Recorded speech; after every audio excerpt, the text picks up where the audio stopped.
ৰূপৈহাটত কংগ্ৰেছ বিজেপিৰ সমান্তৰালকৈ অগপ দলেও আৰম্ভ কৰিছে ৰাজনৈতিক তৎপৰতা। আগন্তুক পৰ্যায়ত নিৰ্বাচনৰ লগতে 2026 চনৰ বিধানসভা নিৰ্বাচনৰ বাবে সাজু হৈছে অসম গণ পৰিষদৰ দল।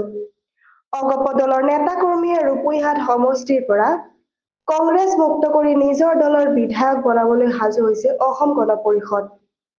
আগন্তুক 2026 চনৰ বিধানসভা নিৰ্বাচনত অসম গণ পৰিষদ দলে প্ৰতিদ্বন্দ্বিতা কৰিবলৈ ব্যাপক ৰাজনৈতিক তৎপৰতা আৰম্ভ কৰিছে ৰূপৈহাট সমষ্টি 2026 চনৰ বিধানসভা নিৰ্বাচনৰ বাবে অসম গণ পৰিষদ দলৰ প্ৰাৰ্থিত্বৰ দৌৰত আছে কোন কোন।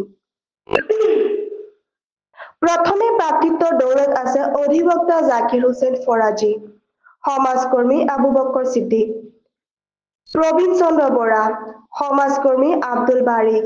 ইয়াৰ লগতে আন এজনৰ নাম বিশেষভাৱে চৰ্চাত আহিছে বিশিষ্ট সমাজকৰ্মী ও যুৱ নেতা ইদ্ৰিছ আলী আহমেদ।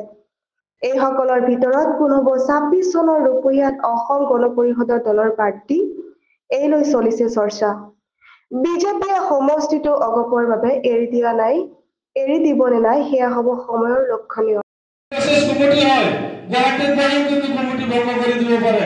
ৰাজনৈতিক দলেৰ কমিটি বিলাকৰ অৰ্থ হৈছে দলেৰ কাম কৰা, দলেৰ কাম কৰি আমার দলের বেশিকে বেশি মানুষ যোগদান করার কারণে দলের মানুষ আনার কারণে এই কমিটির থাকে মূল লক্ষ্য।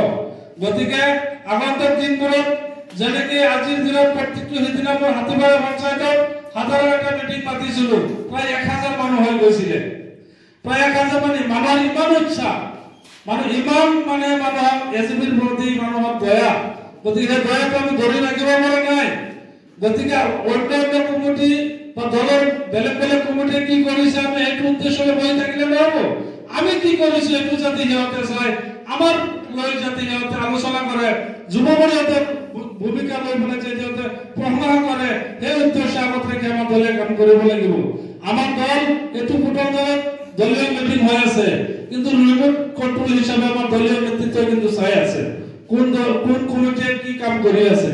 গতিকে আমাৰ উদ্দেশ্যৰ লক্ষ্যত যাতে প্ৰৱৰ্তিত হ'ব পাৰোঁ, সেই উদ্দেশ্য আগত ৰাখি যুৱ পৰিষদৰ প্ৰত্যেকটো আঞ্চলিক প্ৰত্যেকটো মণ্ডল পৰিষদে কাম কৰি যাব লাগিব। আমাৰ বিদ্যুৎ বৰা যিহেতু সভাপতি হয়, তেওঁৰ সন্মান আমাৰ ৰূপৈহাট সমষ্টিৰ তৰফৰ পৰা যাতে আৰু বেছিকৈ দিব পাৰোঁ, সেই যত্নৰে আমি আগবাঢ়ি কাম কৰিব লাগিব। ধন্যবাদ।